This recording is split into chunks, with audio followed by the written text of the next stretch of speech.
नमस्कार, मैं हूं दीपाली राणा। आप देख रहे हैं योर मनी, पर्सनल फाइनेंस से जुड़ा हमारा खास शो जो हम लाते हैं अपने व्यूअर्स की मदद करने के लिए, उनके पोर्टफोलियो को बेहतर बनाने के लिए। किसी भी तरीके का सवाल आपके पास है, कब कहां कैसे निवेश करना है, अपनी फ्यूचर प्लानिंग कैसे करनी है, पोर्टफोलियो जो बनाया है वो बेहतर है या नहीं, सभी तरीके के सवाल इस शो में हम करते हैं शामिल। आप भी कर सकते हैं पार्टिसिपेट। yourmoney@nw18.com हमारी ईमेल आईडी है। 7045220000 हमारा व्हाट्सएप नंबर है। फेसबुक ट्विटर पर जाएंगे तो #AskAwazYourMoney लिखकर ये सवाल आप अपने भेज सकते हैं। इस शो को लाइव भी देख सकते हैं हमारे सोशल मीडिया प्लेटफॉर्म्स के थ्रू। आज हमारे साथ है मनी मंत्रा के फाउंडर विरल भट्ट। विरल, नमस्कार, स्वागत है आपका। और क्वेरीज हैं, उससे पहले आज हम बात करेंगे टैक्स लॉस हार्वेस्टिंग स्ट्रैटेजी की, यानी बाजार में अगर आपको अपने निवेश पर नुकसान हुआ है तो उस पर आप कैसे टैक्स बचा सकते हैं, ये क्या स्ट्रैटेजी होती है। I am sure maximum viewers, investors के लिए ये टर्म्स नहीं होंगी, लेकिन शायद इनके मायने बड़े हो सकते हैं। विरल, नमस्कार, समझाइए टैक्स लॉस हार्वेस्टिंग स्ट्रैटेजी क्या है। नमस्कार दीपाली, शुक्रिया आपने ये शो पे बुलाया। इंटरेस्टिंग है अभी के टाइम पे ये डिस्कस करने के लिए, क्योंकि कुछ ही दिन बचे हैं हमारे फाइनेंशियल ईयर एंड होने के लिए, और ये जो आज हम डिस्कस करने वाले हैं टैक्स हार्वेस्टिंग, वो बहुत ही इंपॉर्टेंट है। दो तरह की टैक्स हार्वेस्टिंग के बारे में हम हमेशा बात करते हैं, शायद से कुछ लोगों को नहीं भी पता होगा, पर दो चीज़ क्या है, दो बातें क्या है।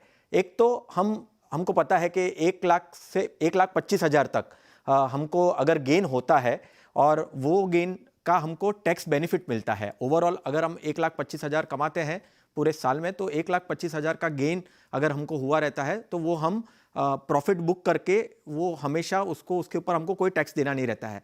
बट आज के टाइम पे दीपाली, जब मार्केट नीचे है, डेफिनेटली जो लोगों ने शायद से लास्ट ईयर इन्वेस्टमेंट किया होगा, या उसके पहले के साल में किया होगा, या ये साल में भी कुछ महीने पहले किया होगा, तो कहीं ना कहीं लॉस हुआ रहेगा। स्टॉक है या म्यूचुअल फंड है, तो तीन चीज़ें हैं। पहले तो टैक्स हार्वेस्टिंग के पॉइंट ऑफ व्यू से आपका जो अंडर परफॉर्मेंस जो एसेट होगा, राइट, उसको, या वो एमएफ भी हो सकता है, म्यूचुअल फंड भी हो सकता है, या स्टॉक हो सकता है, उसको आप सेल ऑफ कर सकते हो और आप आपके गेन के सामने सेट ऑफ कर सकते हो। आपको वो लॉस को बुक करना है, नॉशनल होगा बट उसको रियलाइज करना है, और आपके गेन के सामने सेट ऑफ कर सकते हो, जिससे आपकी ओवरऑल अगर कोई टैक्स लायबिलिटी बनती है ये साल में, तो वो आप रिड्यूस कर सकते हो। ठीक है, तो सेटिंग ऑफ लॉसेस सबसे पहली बात। तो सबसे पहले शॉर्ट टर्म कैपिटल गेन नहीं हुआ है, शॉर्ट टर्म कैपिटल लॉस हुआ है, वो आप short term and long term capital gain के सामने सेट ऑफ कर सकते हो। दूसरा, लॉन्ग टर्म कैपिटल लॉस आपका सिर्फ लॉन्ग टर्म कैपिटल गेन के सामने ही आप सेट ऑफ कर सकते हो। तो ये दो बातें ध्यान में रखनी है सेट ऑफ के पॉइंट ऑफ व्यू से। कैरी फॉरवर्ड, ये आपको ध्यान में रखना है कि ये जो आपको लॉसेस हुए हैं और गेन के सामने अगर आपको सेट ऑफ करना है, तो आप 8 साल तक उसको कैरी फॉरवर्ड कर सकते हो। अगर कोई भी साल में कैपिटल गेन अगर आपका एक्सीड हुआ रहेगा, राइट, तो उसको आप 8 साल तक ऑफसेट कर सकते हो फ्यूचर ग्रोथ के पॉइंट ऑफ व्यू से।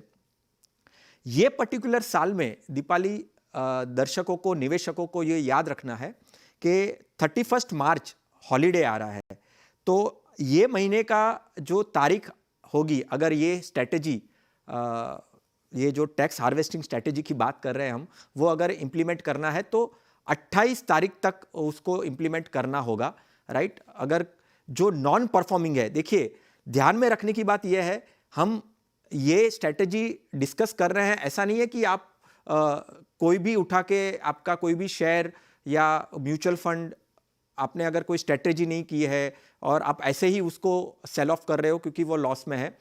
अंडर परफॉर्मिंग ध्यान में रखना है। अगर आप आपके पोर्टफोलियो को रीबैलेंस करना है तो भी ये स्ट्रैटेजी आप इंप्लीमेंट कर सकते हो, क्योंकि पोर्टफोलियो लॉस में हो सकता है और उसको गेन के साथ आपको सेट ऑफ करना है, तो ये स्ट्रैटेजी कर सकते हो। तो ये बातें इंपॉर्टेंट है टैक्स हार्वेस्टिंग स्ट्रैटेजी के पॉइंट ऑफ व्यू से। अभी से अगर हम देखें तो कम से कम हमारे पास 6-7 ट्रेडिंग डेज आ सकते हैं जिसमें हम ये स्ट्रैटेजी इंप्लीमेंट कर सकते हैं। म्यूचुअल फंड में भी कर सकते हैं और डायरेक्ट स्टॉक्स में भी कर सकते हैं। तो कैपिटल लॉस हुआ रहेगा शॉर्ट टर्म या लॉन्ग टर्म, तो हम उसको सेट ऑफ करने के लिए ये टैक्स हार्वेस्टिंग स्ट्रैटेजी बहुत ही इंपॉर्टेंट है, ये ध्यान में रखना है। बिल्कुल। तो टैक्स लॉस हार्वेस्टिंग स्ट्रैटेजी क्या होती है, किस तरीके से काम करती है, कैसे आप फ़ायदा उठा सकते हैं, वो तमाम बातें यहाँ पर विरल ने समझाई। लेकिन चलिए अब सवाल जवाब के सिलसिले को शुरू करते हैं और पहले व्यूअर भी हमारे साथ मौजूद हैं नितुल असम से सवाल पूछने के लिए। नितुल नमस्कार, बताइए क्या सवाल है आपका? हाँ मैडम नमस्ते जी। नमस्ते, हाँ पूछिए मेरा सवाल। पोर्टफोलियो तो आप लोगों को मिल गया ना। हाँ, आपकी डिटेल मिली है मुझे, बताइए क्या जानना चाहते हैं, क्या गोल है? हाँ मेरा तो गोल है 1.5 लाख की 1.5 की। तो मैं जो पोर्टफोलियो आप लोगों को भेजा था ना, इसके बाद भी मैंने स्टेप अप किया। वो मेरा मंथली अभी SIP 8,000 था अभी तक, तो वो 10,000 हो गया। और मैं एक ओके। नया म्यूचुअल फंड में ऐड किया मैंने पोर्टफोलियो में, मोतीलाल ओसल का मिड कैप परमा 2,000 करके। ओके। और मेरा यही है, मेरा इमरजेंसी फंड भी है मेरा रेडी है। मेरा 1 ईयर का इमरजेंसी फंड भी है मेरे पास। मैं SBD ओके। का 20 ग्राम्स लिया है। और मेरा कोई लोन वगैरह नहीं है। मेरा टर्म इंश्योरेंस भी है 25 लाख का। और मैं गवर्नमेंट से एम्प्लॉय हूँ, तो यहाँ से मेरे 1 करोड़ का टर्म इंश्योरेंस भी है। तो क्या, और मेरा एक बच्चा है ओनली, गर्ल बच्चा है, तो उसका भी मैं ऐसे कर रहा हूँ, सुकन्या समृद्धि कर रहा हूँ। उसका भी 2.5 लाख ऐसे हो गया है। तो अभी तक मेरा कोई लोन वगैरह नहीं है। तो मेरे पास कोई कार भी नहीं है। मैं रेंट में रहता हूँ। क्या मेरा पोर्टफोलियो ठीक है? इसलिए मैं आप लोगों को ओके, चलिए तो नितुल ने सारे अपने फाइनेंशियल्स बताए, कोई ऋण नहीं है, कोई लोन नहीं है फिलहाल। 8,000 की SIP कर रहे हैं, 80,000 इकट्ठा कर चुके हैं, सालाना 10% स्टेप अप कर रहे हैं, 15 साल में 1 करोड़ का टारगेट है। कुछ इमरजेंसी फंड भी इन्होंने क्रिएट किए हुए हैं और अब बाकी कुछ सुकन्या समृद्धि योजना की भी इन्होंने बातचीत की। तो इनका पोर्टफोलियो कैसा है, गोल हासिल हो पाएगा नहीं, वो जानना चाहते हैं। पहले तो बताते हैं इनके फंड्स। HDFC बैलेंस एडवांटेज 2500 रुपये महीना, 1100 ईच डाल रहे हैं ये। पराग पर एक flexi cap, Nippon India large cap, HDFC mid cap, axis small cap और SBI कॉन्ट्रा। क्या सजेशन रहेगा इनके लिए? देखिए दीपाली, टोटल 6 फंड है और उन्होंने अभी कॉल पे ये भी कहा कि मोतीलाल मिड कैप उन्होंने ऐड किया है, तो उनके पोर्टफोलियो में 2 मिड कैप हो जाते हैं। ठीक है, HDFC और मोतीलाल में ओवरलैपिंग इतनी ज़्यादा नहीं है, तो कंटिन्यू पॉइंट ऑफ व्यू से कर सकते हैं। लॉन्गर टर्म ड्यूरेशन है, फंड का डाइवर्सिफिकेशन अच्छा है, डिफरेंट कैटेगरीज में निवेश किया है। गोल की बात करें, टारगेट 1 करोड़ का है 15 सालों में, स्टेप अप 10% उन्होंने स्टार्ट किया है। हालांकि अगर 10% स्टेप अप से भी अगर वो देखते हैं, 12% मैं अनुमान यहाँ पे लगाऊं ओवरऑल पोर्टफोलियो में, तो कम से कम 69 लैक्स जुटा पाएंगे, राइट। तो 10% स्टेप अप से तो अपना टारगेट अचीव नहीं कर पाएंगे म्यूचुअल फंड से कम मेरे कैलकुलेशन के हिसाब से 16%, अगर 16% अगर वो स्टेप अप करते हैं ओवरऑल अपनी SIP में, तो वो अपना टारगेट 1 करोड़ का जो वो हासिल कर पाएंगे। ओके, तो ये रही सलाह आपके लिए। अगर आप इसी SIP के साथ कंटिन्यू करेंगे तो 70 लाख जमा कर लेंगे।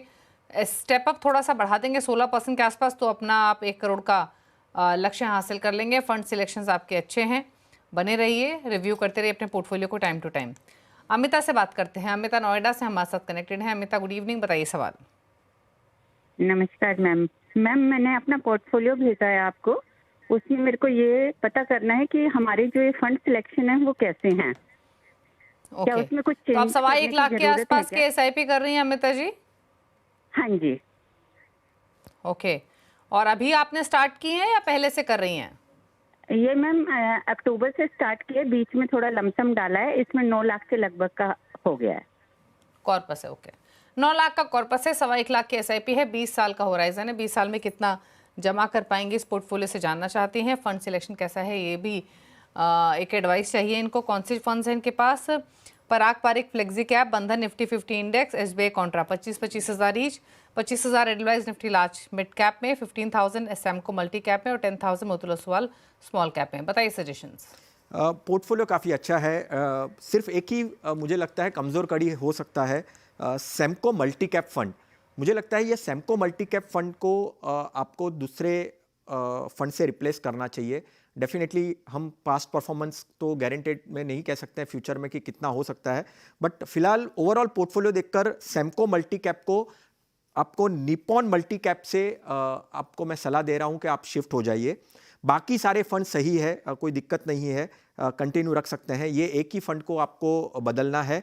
गोल की बात करें, 1,25,000 की वो SIP कर रहे हैं, 12% में अनुमान लगा दूं यहाँ से, अगर वो कंटिन्यू करते हैं ओवरऑल 20 साल तक, तो कम से कम 12 करोड़ 50 लाख का कॉर्पस बन पाएगा दीपाली। तो टारगेट तो काफ़ी अच्छा वो हासिल कर पाएंगे। कंटिन्यू रहने चाहिए ऑलमोस्ट 20 साल तक, और 12% अनुमान से लगा दूं तो 12 करोड़ 50 लाख का कॉर्पस वो बना सकता है। एक ही फंड को बदलाव करने की ज़रूरत है। ओके, तो फंड सिलेक्शन आपका सही है, डाइवर्सिफाइड है मिता जी आपका पोर्टफोलियो, इन्वेस्टेड रहिए। एक फंड को लेकर आपको सलाह दी गई है जो कि सैमको मल्टी कैप है, वो आप एक बदलाव कीजिए। रही बात आपके एक्यूमुलेशन की, तो 20 ईयर्स में 12-13 करोड़ की राशि आप इकट्ठा कर लेंगे इस SIP अमाउंट से, ये आपके लिए सजेशन है। अब रहते हैं एक सवाल अश्विनी कुमार ने बेंगलुरु से भेजा है SMS के थ्रू। 40 साल इनकी उम्र है, 1,45,000 की मंथली SIP है, फिलहाल 30 लाख के आसपास की पोर्टफोलियो की वैल्यू है।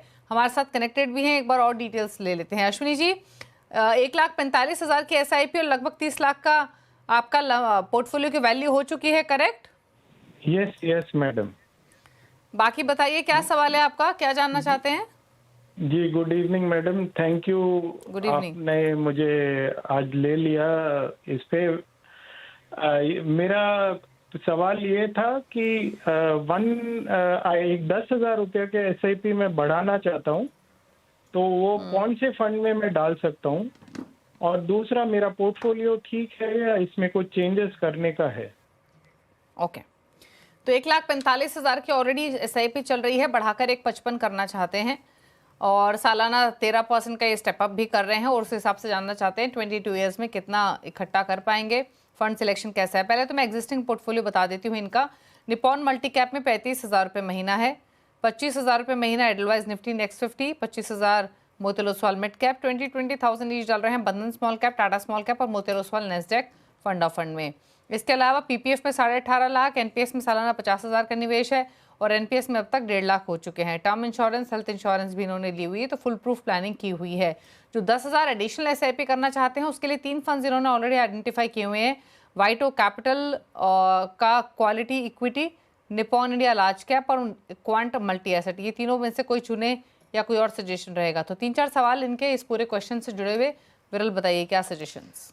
थोड़ा सा वक्त लगेगा, 2-3 मिनट लूंगा मैं इसका आंसर देने के लिए। मल्टीपल क्वेश्चंस हैं।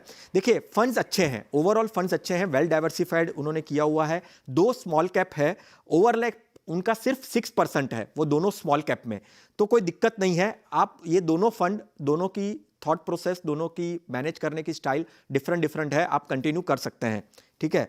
10,000 की SIP मेरा सजेशन है, आपने काफ़ी डिटेल में क्वेश्चन भेजा है, आपका रिस्क प्रोफाइलिंग आपने भेजा है, वो बहुत ही इंपॉर्टेंट है जब हम कभी भी सजेशन देते हैं। आपका एग्रेसिव आपने प्रोफाइल रखा हुआ है, तो मुझे लगता है कि आपको कॉन्ट्रा फंड पोर्टफोलियो में ऐड करना चाहिए। आपने जो 3 फंड बोले हैं वो मैं उससे सहमत नहीं हूँ।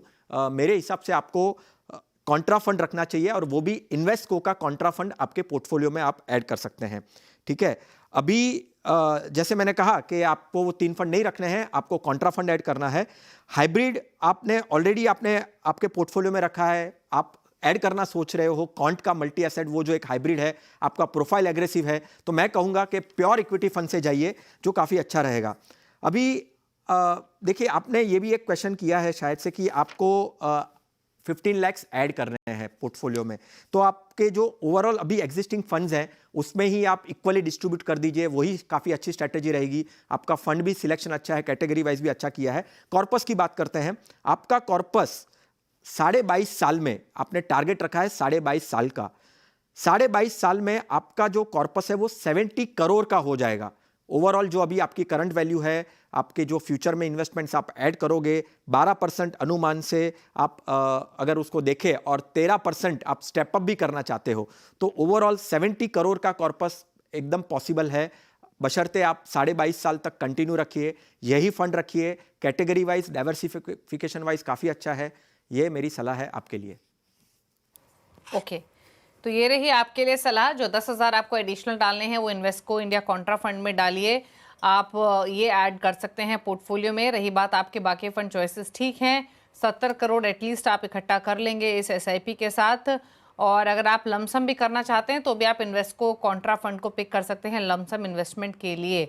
बाकी क्योंकि आपके बड़ी इन्वेस्टमेंट्स हैं, बड़ी SIPs हैं, तो अपने पोर्टफोलियो को रेगुलरली मॉनिटर ज़रूर कीजिए और रिव्यू लेते रहिए अपने पोर्टफोलियो पर। Whenever wherever needed changes कीजिए अपने पोर्टफोलियो में।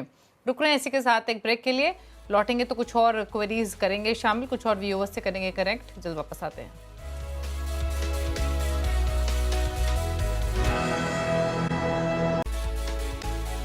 आप देख रहे हैं यो मनी और हमारे साथ विरल भट्ट मौजूद हैं आपकी सभी क्वेरीज को आंसर करने के लिए। आज बात करते हैं कुछ और व्यूअर्स से। मेहुल पटेल हमारे साथ हैं फोन लाइन पर। इनफैक्ट माफ़ कीजिए, SMS के थ्रू इन्होंने सवाल भेजा है। इनकी जो मंथली SIP है वो 25,000 रुपये महीना की है। पोर्टफोलियो की वैल्यू 20 लाख ऑलरेडी हो चुकी है। सालाना 10% स्टेप अप भी कर रहे हैं और 15 से 20 साल का इनका होराइजन है। जानना चाहते हैं कितना एक्यूमुलेशन कर पाएंगे। 25,000 के एडिशनल SIP भी इनको करनी है, वो किन फंड्स में करें।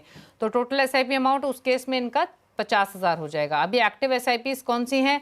सैमको एक्टिव मोमेंटम 5,000 4,000 ईच है। Nippon India growth, Nippon India small cap, Canara book emerging equities, NJ flexi cap fund और कोटक इमर्जिंग इक्विटी। लमसम कहाँ है? 1 लाख HDFC स्मॉल कैप में, 1 लाख इन्वेस्टको इंडिया मिड कैप में, 85,000 HSBC मिड कैप में और टाटा स्मॉल कैप में 55,000। इसके अलावा स्टॉक्स में भी इन्वेस्टमेंट है। RD में मंथली 4,000 का इन्वेस्टमेंट, NSE में मंथली 20,000 का इन्वेस्टमेंट है। गोल्ड में 4 लाख का कॉर्पस है, यहाँ भी ये 2 लाख सालाना निवेश कर रहे हैं। तो डाइवर्सिफाइड की हुई है investment, but existing portfolio plus additional SIP plus gold पर क्या राय रहेगी? देखिए, डाइवर्सिफिकेशन आपने कहा, सही कहा दीपाली के, डाइवर्सिफिकेशन अच्छा है। डेट और इक्विटी दोनों का एलोकेशन काफ़ी अच्छा किया है। फंड्स की बारे में बात करें, फंड्स टोटल 10 फंड्स हैं, लमसम और SIP मिला के।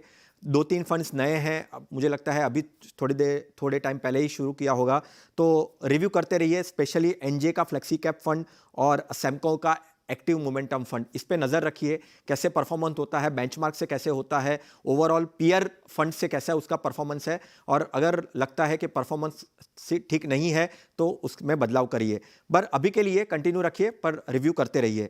गोल्ड के बारे में बात करें, 10% स्टेप अप करना चाहते हैं, 25,000 की SIP 50,000 करना चाहते हैं, तो सभी को मिला ले, अभी करंट वैल्यू भी है उनके पोर्टफोलियो की, सभी को मिला ले तो 15 साल में 12% अनुमान से दीपाली और स्टेपअप को जोड़ ले, 50,000 की SIP को जोड़ ले, तो कम से कम 5.5 करोड़, राइट, 5.5 करोड़ के आसपास का पोर्टफोलियो उनका वैल्यू बन सकता है 15 साल में। और यही अगर वो और 5 साल कंटिन्यू करते हैं और 20 साल तक रुकते हैं तो पावर ऑफ कंपाउंडिंग और वेल्थ क्रिएशन कम से कम उनको लेकर जा सकता है 12 करोड़ 20 लाख तक। यही SIP का इंक्रीज, यही स्टेपअप 5 साल को इंक्रीज करना ऑलमोस्ट डबल कर सकता है उनका पोर्टफोलियो का वैल्यू। तो ओवरऑल गोल के पॉइंट ऑफ व्यू से यही पोर्टफोलियो को अगर वो कंटिन्यू रखते हैं तो काफ़ी अच्छी तरीके से वो वेल्थ क्रिएशन कर पाएंगे। और जो 25,000 एडिशनल डालने हैं वो इन्हीं फंड्स में डालें? एब्सोल्युटली, क्योंकि ऑलरेडी 10 फंड में है तो यही फंड में आप बाइफर्केशन कर दीजिए, कोई दिक्कत नहीं है। ओके, तो एग्जिस्टिंग पोर्टफोलियो में ही एलोकेशन आप डबल कर दीजिए, 25 की जगह 50,000 हो जाएगा। इन्वेस्टेड रहिए। रही बात कितना एक्यूमुलेशन आप कर पाएंगे 15 साल में और 20 साल में, वो पूरा कैलकुलेशन विरल ने आपको बताया। 15 साल में आप लगभग 5.5 करोड़ का कॉर्पस इकट्ठा कर लेंगे और 20 सालों में 12.5 करोड़ के आसपास का, ये 12% के रिटर्न के हिसाब से आपको सजेशन दिया गया है। मोहम्मद मोइजुद्दीन कनेक्टेड है बिहार से सवाल पूछने के लिए। नमस्कार मोइजुद्दीन जी, बताइए क्या सवाल है आपका? नमस्कार मैडम। नमस्ते, पूछिए सवाल। मैडम, मेरा सवाल है कि मेरे पास जो भी फंड है तो वो एक तो आप मेरा फंड चेक कर दीजिए। मतलब मेरा जो टारगेट है, मतलब रिटायरमेंट का जो मेरा प्लान है, 5,000 में जो 5 करोड़ का मुझे जो कॉर्पस चाहिए, उसके हिसाब से ये फंड सही है या नहीं है? ओके, तो अभी ये जो आप SIP कर रहे हैं 15,500 की, कब से कर रहे हैं? ये लगभग अप्रॉक्स 2 years होने जा रहा है। अच्छा, तो कुछ इकट्ठा हो पाया है? पोर्टफोलियो वैल्यू कितनी है अभी? अभी लगभग, अभी तो मैडम 2 लाख प्लस था, 2.5 लाख के आसपास था। ओके, और रिटायरमेंट यानी मान के चले 60 ईयर्स में भी आप रिटायर होते हैं तो 29 साल के आसपास का आपका इन्वेस्टमेंट होराइजन है, जहां 5 करोड़ का टारगेट लेके चल रहे हैं। 15,500 की SIP है। फंड्स कौन से हैं विरल को बता देते हैं। Quant flexi cap 3,500 per month, 3,000 each डाल रहे हैं ये Nippon India small cap, HDFC mid cap में, 2000 ईच अगेन डाल रहे हैं SBI Contra, Motilal Oswal large mid cap में 1500 per month, ICICI Pru blue chip और 500 कोटक मल्टी कैप में। क्या सलाह होगी? देखिए पोर्टफोलियो डाइवर्सिफाइड है, 7 फंड्स में निवेश किया है, हर एक कैटेगरी में डिफरेंट कैटेगरी में निवेश किया है। कैटेगरी भी अच्छी है, फंड भी अच्छे हैं, एमसीज भी अच्छी सिलेक्ट की है, कोई दिक्कत नहीं है, कंटिन्यू रखिए ये 7 फंड में। टारगेट की बात करें तो जो उनका टारगेट है 5 करोड़ का, वो थोड़े के लिए वो रह जाएंगे। 12% अनुमान के पॉइंट ऑफ व्यू से मैं अगर कैलकुलेट करूँ तो कम से कम 4 करोड़ 78 लाख के आसपास का पोर्टफोलियो बनेगा। मुझे लगता है थोड़ा सा अगर बढ़ा दे एसआईपी को 1500 से अगर वो बढ़ा देते हैं, स्टेप अप कर देते हैं तो 5 करोड़ का टारगेट हासिल कर पाएंगे। तो थोड़े से बढ़ाने की ज़रूरत है, फंड्स अच्छे हैं, पोर्टफोलियो डाइवर्सिफाइड है, एसआईपी बढ़ा दीजिए, टारगेट हासिल कर पाएंगे। और अगर वैसे भी 17 नहीं, अगर ये ज़्यादा भी एसआईपी इंक्रीज करना चाहें तो इन्हीं फंड्स में एक्सपोजर इंक्रीज करें या कोई नई कैटेगरी भी ऐड कर सकते हैं? क्योंकि for instance Kotak multi cap में सिर्फ 500 की ही इनकी एसआईपी चल रही है, तो कौन से फंड्स में एलोकेशन इंक्रीज किया जा सकता है? डेफिनेटली, जैसे कोटक का फंड आपने कहा, दीपाली सही कहा, यही फंड में आप ऐड करिए क्योंकि उसमें कम वैल्यू की वो एसआईपी कर रहे हैं, तो उसमें ही जोड़ना काफ़ी अच्छा रहेगा। तो कोई नए फंड को मत जोड़िए, यही फंड काफ़ी अच्छे हैं, इसमें करिए, और जो जिसकी कम एसआईपी की अमाउंट है उसमें आप ऐड कर सकते हैं। ओके, तो ये सलाह दी गई है आपके पोर्टफोलियो को लेकर। आप इन्हीं फंड्स में, आपके फंड चॉइसेस ठीक हैं, आप इन्वेस्टमेंट कर सकते हैं। कोटक मल्टी कैप जहाँ पर सिर्फ 500 रुपये की एसआईपी चल रही है, यहाँ आप एलोकेशन इंक्रीज कर सकते हैं अभी चाहें तो। अभी 15,000 15,500 की एसआईपी है, 17,000 तक की एसआईपी करना बहुत मुश्किल नहीं है, तो सिर्फ 1500 आपको एसआईपी अपनी इंक्रीज करनी है। लेकिन जैसे हमेशा हमारे एक्सपर्ट्स कहते हैं कि इन्फ्लेशन को ध्यान में रख के आप लक्ष्य बनाएं। जो वैल्यू आज 5 करोड़ की है वो 29 साल बाद नहीं होगी, तो उस स्थिति में भी आपको उस तरीके से प्लानिंग करनी होगी। तो ये सलाह आपके लिए रही। Quant flexi cap, Nippon India small cap, HDFC mid cap, SBI Contra इनमें इन्वेस्टेड रहिए। Motilal Oswal mid cap, ICICI Pru blue chip, Kotak multi cap. Kotak multi cap में आप एलोकेशन डेफिनेटली इंक्रीज कर सकते हैं। फिर आप 29 साल में अगर 17,000 तक के एसआईपी करेंगे तो अपने 5 करोड़ का लक्ष्य आप बखूबी हासिल कर लेंगे। ये सलाह है आपके लिए। अच्छा विरल, एक चीज़ बताइए, अब जैसे मार्केट रिसेंटली हल्का हुए हैं, म्यूचुअल फंड्स की परफॉर्मेंस भी इम्पैक्ट हुई है, जो नया पोर्टफोलियो क्रिएशन देख रहे हैं वो भी कौन सी 3-4 थीम के साथ जा सकते हैं? प्लस क्या अभी कॉन्स्टिट्यूशन लार्ज कैप फंड्स का या फ्लेक्सी कैप फंड्स का या बैलेंस फंड्स का ज़्यादा रखना चाहिए करंट मार्केट सिनेरियो को देखते हुए? राइट, सही कहा दीपाली। अभी के पॉइंट ऑफ व्यू से अगर देखें और कोई नया निवेशक जुड़ना चाहता है, स्टार्ट करना चाहता है, पहले तो एसआईपी से जुड़िए। सबसे इंपॉर्टेंट ये कैटेगरी वाइज डेफिनेटली आप stand alone large mid small cap stand alone category में मत जाइए। लार्ज कैप का पोर्शन डेफिनेटली ज़्यादा रखना है। मिड कैप और स्मॉल कैप भी एक्सपोजर होना चाहिए क्योंकि वेल्थ क्रिएशन मिड कैप और स्मॉल कैप से होगी। पर कैटेगरी वाइज आप लार्ज एंड मिड कैप देख सकते हैं, फ्लेक्सी कैप देख सकते हैं, मल्टी कैप देख सकते हैं, क्योंकि ये तीनों कैटेगरी में आपको सारे कैटेगरी के फ्लेवर्स मिल जाएंगे, सारे कैटेगरीज उसमें शामिल हो जाएंगे। और हाइब्रिड को मत भूलिए, क्योंकि देखिए आप कितना भी एग्रेसिव रहोगे, कितने भी ये करोगे, कितना भी आप बोलोगे कि नहीं मुझे इक्विटी में ही निवेश करना है, बट जब मार्केट नीचे जाता है तो आप डर जाते हैं। तो निवेशक जब डर जाते हैं तो उसके लिए पोर्टफोलियो को डाउनसाइड को प्रोटेक्ट करने के लिए हाइब्रिड कैटेगरी रखना, या तो आप बैलेंस एडवांटेज रखिए, या तो मल्टी एसेट रखिए, या तो कंजर्वेटिव हाइब्रिड रखिए, या एग्रेसिव हाइब्रिड रखिए, बट हाइब्रिड को जरूर रखिए। और बाकी इक्विटी के पॉइंट ऑफ व्यू से आप लार्ज एंड मिड कैप रखिए, फ्लेक्सी कैप रखिए, मल्टी कैप रखिए, या आप कॉन्ट्रा भी रख सकते हैं, वैल्यू भी रख सकते हैं और फोकस भी रख सकते हैं, जहां पे आपके फंड मैनेजर को फ्लेक्सिबिलिटी मिलती है पिक एंड चूज करने के लिए। ओके, चलिए, तो ये रही राय इन जनरल सभी व्यूअर्स के लिए। अब पूछ लेते हैं विरल के टॉप 4 फंड्स। विरल बताइए आपके टॉप 4 फंड्स कौन से हैं? देखिए दीपाली, ये मेरे टॉप 4 फंड है। आपका रिस्क प्रोफाइल और आपके फाइनेंशियल कंडीशंस आपको देखनी चाहिए, निवेशकों को ये मेरी सलाह है। मेरे टॉप 4 फंड्स हैं पराग परिक का फ्लेक्सी कैप फंड, इन्वेस्को का कॉन्ट्रा फंड, एडलवाइस का बैलेंस एडवांटेज फंड और आईसीआईसीआई का मल्टी एसेट फंड। ओके, तो ये रहे विरल के टॉप 4 फंड्स आपकी स्क्रीन पर। इसी के साथ शो को समेटने का समय हो गया है। शुक्रिया विरल आने के लिए शो में और सभी क्वेरीज को आंसर करने के लिए। इसी के साथ एक ब्रेक के बाद भी खबरें जारी हैं। योर मनी में इतना ही। नमस्कार।